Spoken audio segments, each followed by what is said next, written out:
नमस्कार दोस्तों, मैं Dinesh Shaunak physical education with Dinesh Shaunak के यूट्यूब चैनल पर आपका स्वागत है।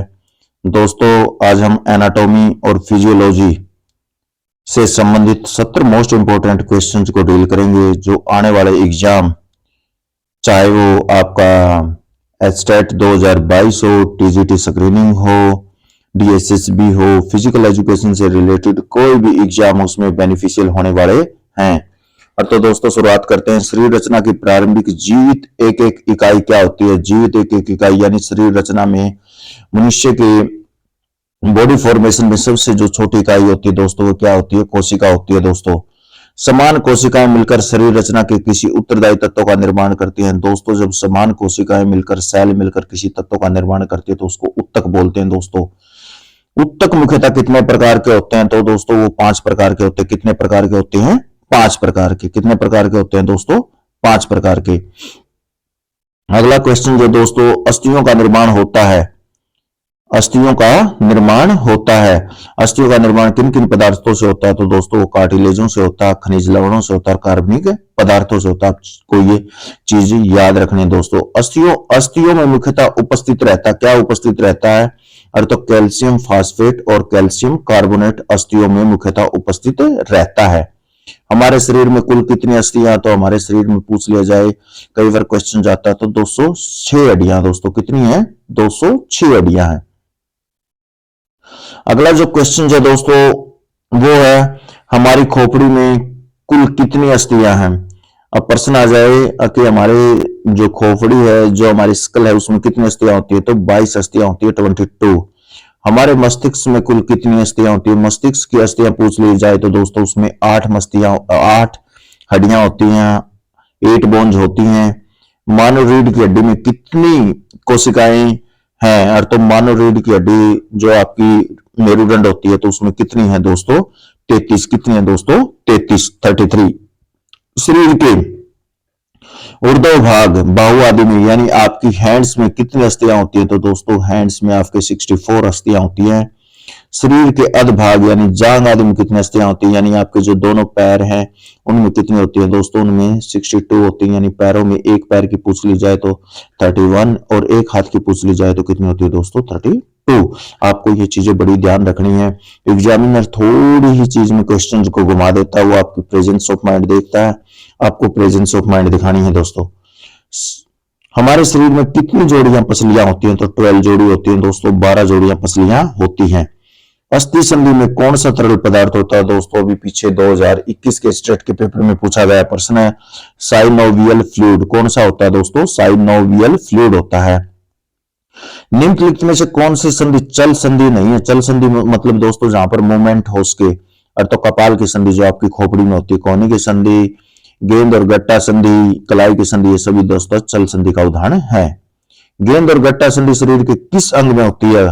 गड्ढा संधि शरीर के किस अंग में होती है? तो दोस्तों ये आपके हाथों में और कुल्ले होते हैं, वहां पर गेंद और गड्ढा संधि बोली जाती है दोस्तों, वो होती है। निम्नलिखित में से कौन सी चूलदार चल संधि है? चूलदार चल संधि होती है दोस्तों आपके जो घुटने की संधि होती है, वो क्या होती है दोस्तों? चूलदार। और आपके जो हाथ होता है दोस्तों, उसकी संधि भी कैसी होती है दोस्तों? चूलदार चल संधि होती है। पहली और दूसरी रीढ़ के शुरुआओं एटलस और एक्सिस के बीच के जोड़ को क्या कहते हैं? तो इसको क्या कहते हैं दोस्तों? कीलदार जोड़। इसको क्या कहते हैं? कीलदार जोड़। इसको क्या बोलते हैं दोस्तों? कीलदार जोड़। मानव शरीर के कुल भार में मांसपेशियों का भार कितना होता है? तो 45% होता है। को ये चीजें याद रखनी है बिल्कुल। मानव शरीर में लगभग कितनी मांसपेशियां होती हैं? तो 500 मांसपेशियां होती है। मानव शरीर में कितनी मांसपेशियां होती हैं? 500। निम्नलिखित में से कौन सी मांसपेशी ऐच्छिक है? ऐच्छिक मतलब जो आपके ऑर्डर के अनुसार चले, जब आप चाहो उसको चला सकते हो। और तो वो दोस्तों हाथ है, आपके फेफड़े, आंत और हृदय, ये क्या होते हैं दोस्तों? अनैच्छिक मांसपेशियों के उदाहरण हैं। अगला क्वेश्चन है दोस्तों, निम्नलिखित में से अनैच्छिक मांसपेशियां कौन सी हैं? अनैच्छिक मांसपेशियां कौन सी हैं?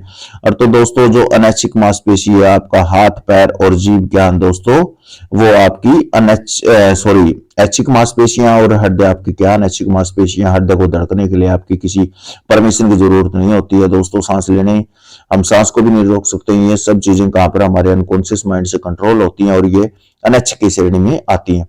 शरीर रूपी इंजन में कौन सा अंग पंप का कार्य करता है? तो ये कौन सा अंग पंप का कार्य करता है? तो दोस्तों जो हमारा हार्ट होता है वो किसका कार्य करता है दोस्तों? वो पंप का कार्य करता है। हमारा हार्ट है दोस्तों, वो किसका कार्य करता है? पंप का। रुधिर शोधन का कार्य किस अंग द्वारा किया जाता है? रुधिर शोधन का कार्य दोस्तों कौन करता है दोस्तों? रुधिर शोधन का कार्य कौन करता है दोस्तों? हृदय। कौन करता है दोस्तों? हृदय। कौन करता है दोस्तों? सॉरी, रुधिर शोधन का कार्य, और तो रुधिर जो शोधन का कार्य होता है दोस्तों वो कहां पर होता है दोस्तों? हमारा जो वृक्क होता है, ये प्रश्न यहाँ पर गलत लगा। वृक्क जो हमारी किडनी जो होती है वहां पर क्या होता है दोस्तों? रक्त का शोधन होता है। रक्त का शोधन होता है दोस्तों, इसका बी राइट आंसर रहेगा, इसको आप करेक्ट कर लेना।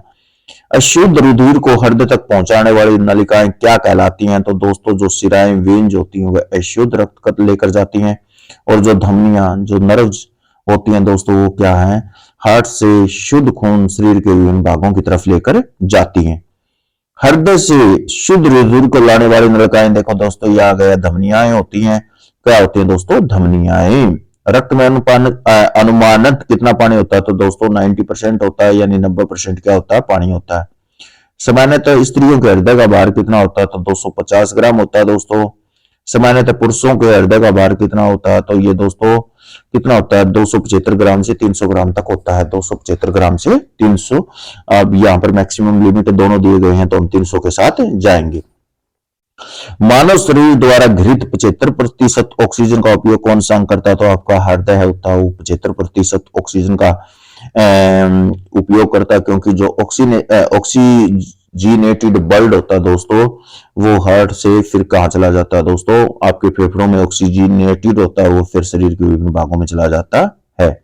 मनुष्य का हृदय 1 मिनट में कितनी बार धड़कता है, संपादन करता है? तो 72 टाइम्स होता है दोस्तों। ये निम्नलिखित में से कौन सा तत्व रक्त में विद्यमान नहीं है? और तो प्लाज्मा होता है दोस्तों, जिसको आप प्लेटलेट्स बोलते हो। लाल रक्त कणिकाएं, रेड ब्लड सेल्स होते हैं दोस्तों, व्हाइट ब्लड सेल्स होते हैं, और ग्लाइकोजन रक्त का पार्ट नहीं। आपको इस चीज का ध्यान रखना है।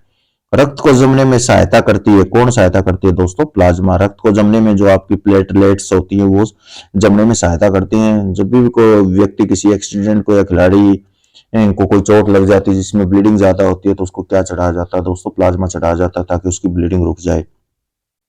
लाल रक्त कणिकाओं का लाल रंग होता है दोस्तों, ये हीमोग्लोबिन के कारण होता है। आपने इस चीज को ध्यान रखना। ये प्रश्न बार बार पूछे जाते हैं, एग्जाम ओरिएंटेड सभी क्वेश्चन हैं, आपने बिल्कुल घोट कर पी जाने हैं, ताकि आने वाले एग्जाम में कम से कम 3 से 4 नंबर का आपको बेनिफिट होने वाला है। लाल रक्त कणिकाओं का निर्माण मुख्यतः होता है तो दोस्तों अस्थि मज्जा में होता है, जिसको बोन मैरो कहा जाता है। बोन मैरो में किसका निर्माण होता है? लाल रक्त, जो आपकी लाल रक्त कण होते हैं उनका निर्माण कहां पर होता है दोस्तों? और तो उसका निर्माण किसमें होता है दोस्तों? Bone marrow. लाल रक्त कणिकाएं आरबीसी का मुख्य कार्य क्या है? तो आरबीसी का मुख्य कार्य होता है दोस्तों ऑक्सीजन ढोना, यानी ऑक्सीजन को, जो ऑक्सीजन जीनेटेड ब्लड होता है दोस्तों उसको शरीर के डिफरेंट पार्ट्स में ले जाती है। श्वेत रक्त कणिकाओं डब्ल्यूबीसी व्हाइट ब्लड सेल्स का मुख्य कार्य रोगों से बचाव का होता है दोस्तों। छोटी आंत की लंबाई लगभग होती है दोस्तों 22 फीट होती है। आप इसको चीज को ध्यान रखना है। छोटी आंत की लंबाई कितनी होती है दोस्तों? लगभग 22 फीट के आसपास होती है। हाइड्रोक्लोरिक अम्ल और रेनिन नामक रस भोजन में विलय होते हैं, तो ये कहां विलय होते हैं? आपके आमाशय में, आपके स्टमक में इनका विलय होता है भोजन को पचाने के लिए। पित्त रस का निर्माण कहां होता है? तो दोस्तों पित्त रस का निर्माण आपके यकृत मींस लीवर में होता है दोस्तों। यकृत का भार पूछ लिया जाता है दोस्तों कई बार, तो कितना होता है? 1 से 1/2 kg यानी 1.5 किलोग्राम होता है। मनुष्य 1 मिनट में कितनी बार श्वास लेता है? और तो कितनी बार श्वास लेता है दोस्तों? 16 से 20 बार श्वास लेता है। मस्तिष्कीय तंत्रिकाओं के कितने जोड़े होते हैं? मस्तिष्कीय तंत्रिकाएं होती हैं उनके कितने जोड़े होते हैं? तो 12 जोड़े होते हैं दोस्तों। मेरु तंत्रिकाओं के कितने जोड़े होते हैं? तो दोस्तों ये 31 होते हैं। आपको ये चीजें बिल्कुल घोट लेनी है। मस्तिष्क का भार लगभग होता है दोस्तों 40 औंस के आसपास होता है। कितने होता है दोस्तों? 40 औंस के आसपास होता है। स्त्री गर्भाशय अपने सामान्य आयाम और आकार से कितना अधिक विस्तार पा सकता है? तो 900 गुना ज्यादा पा सकता है दोस्तों। कितना? 900 गुना। कितना पा सकता है दोस्तों? 900 गुना ज्यादा पा सकता है। अगला क्वेश्चन जो दोस्तों, शरीर की सभी ग्रंथियों का संचालन और निर्देशन किस ग्रंथि द्वारा होता है? तो ये पीयूष ग्रंथि होती है दोस्तों, जो शरीर की सभी ग्रंथियों का संचालन और निर्देशन करती है। आयोडीन की कमी से कौन सी ग्रंथि बढ़ जाती है? तो थायराइड ग्रंथि बढ़ जाती है। और दोस्तों थायराइड ग्रंथि के बढ़ने को हम क्या कहते हैं? थायराइड ग्रंथि के बढ़ने से दोस्तों घेंगा रोग हो जाता है। कौन सा रोग हो जाता है? घेंगा रोग। जो लोग दोस्तों कोस्टल एरियाज में रहते हैं, जिनके नमक में आयोडीन की कमी होती है दोस्तों, उनमें ये घेंगा रोग ज्यादा देखने को मिलता है दोस्तों। अगला क्वेश्चन है दोस्तों, युवावस्था के लिए उत्तरदायी ग्रंथि कौन सी है? और तो युवावस्था के लिए जो उत्तरदायी ग्रंथि है दोस्तों, थाइमस ग्रंथि होती है। कौन सी होती है? थाइमस। एड्रीनिलिन नामक हार्मोन किस ग्रंथि से स्रावित होता है? तो अधिवृक्क, जो आपकी किडनी होती है दोस्तों, उससे स्रावित होने वाले एड्रीनिलिन नामक हार्मोन इसी ग्रंथि से स्रावित होता है दोस्तों। इंसुलिन नामक हार्मोन, और तो ये आपके पैनक्रियास से होता है, जो आपको शुगर को नियंत्रित करने के लिए क्या होता है दोस्तों? जिम्मेवार होता है, रिस्पॉन्सिबल होता है। अगला ही क्वेश्चन पूछ लिया दोस्तों, इंसुलिन की कमी से कौन सा रोग हो जाता है? तो इंसुलिन की कमी से कौन सा रोग हो जाता है दोस्तों? मधुमेह। कौन सा रोग हो जाता है दोस्तों? मधुमेह। थकान के समय मांसपेशियों में जमा हो जाता है, तो लैक्टिक एसिड जमा होता है दोस्तों, जिसको दुग्ध अम्ल कहते हैं। इंग्लिश में इसको क्या बोलते हैं दोस्तों? Lactic acid. Lactic acid. थकान के समय यकृत और मांसपेशियों में कमी हो जाती है। किसकी कमी हो जाती है दोस्तों? ग्लाइकोजन, जो ग्लूकोज होता है उसकी कमी हो जाती है, ऑक्सीजन की कमी हो जाती है और ऊर्जा की कमी हो जाती है। उपयुक्त सही है दोस्तों ये सभी। सामान्य पुरुषों के फेफड़ों का भार कितना होता है? तो 1100 के ग्राम के लगभग होता है दोस्तों, आपको ये चीजें याद रखनी है। सामान्यतः महिलाओं के फेफड़ों का भार कितना होता है? तो ये 900 ग्राम होता है दोस्तों। मानव शरीर में कितने प्रकार के एमिनोमल पाए जाते हैं? तो दोस्तों 22 प्रकार के एमिनोमल पाए जाते हैं। आपको घोट लेना है बिल्कुल इन चीजों को दोस्तों। एक बार सांस लेने की प्रक्रिया कितने सेकंड में पूरी होती है? तो दोस्तों कितने सेकंड में पूरी होती है? 5 सेकंड में पूरी होती है। रुधिर प्रतिदिन मानव कोशिकाओं को कितने ऑक्सीजन देता है? तो दोस्तों 350 कितना होता है दोस्तों? 350 लीटर। 350 लीटर के आसपास हमारा शरीर एक दिन में कितनी ऑक्सीजन पी जाता है भाई? मनुष्य के हृदय एवं फेफड़ों की आवाज सुनने के लिए डॉक्टर किस यंत्र का प्रयोग करता है? इससे पहले वाले वीडियो में दोस्तों जो मैंने स्टेट 2019 का पेपर डिस्कस किया था, उसमें ये सभी चीजें बताई थी। स्टेटोस्कोप, आपका जो स्टेटोस्कोप होता है दोस्तों, वो किसके लिए यूज होता है दोस्तों? वो आपकी जो इंटरनल साउंड होती है बॉडी की, उसको सुनने के लिए यूज होता है। मेनली आपके हार्ट और फेफड़ों की साउंड को सुनने के लिए यूज होता है दोस्तों। आपका जो स्टेनोस्कोप होता है वो दोस्तों आपके जो बीपी होता है उसको मापने के लिए यूज किया जाता है। मनुष्य के हृदय को एक बार धड़कने में कितना समय लगता है? तो 0.8 सेकंड एक बार धड़कने में लगता है। तो एक सेकंड में एक मिनट में कितनी बार धड़कता है दोस्तों? 70 से 72 बार। प्रजनन संबंधी जो सूचना एकत्रित होती है दोस्तों, वो कहां पर होती हैं? डीएनए में। कहां पर होते हैं दोस्तों? डीएनए। डीएनए होता है जब भी किसी चीज से संबंधित कोई भी किसी व्यक्ति से इश्यू पैदा हो जाते हैं, भाई कौन व्यक्ति किससे संबंधित है, और कई बार किसी लावारिस व्यक्ति की पहचान करने के लिए भी हम किस टेस्ट को करवाते हैं दोस्तों? डीएनए को करवाते हैं। किसको करवाते हैं? डीएनए को दोस्तों। और तो दोस्तों अगला जो क्वेश्चन है वो है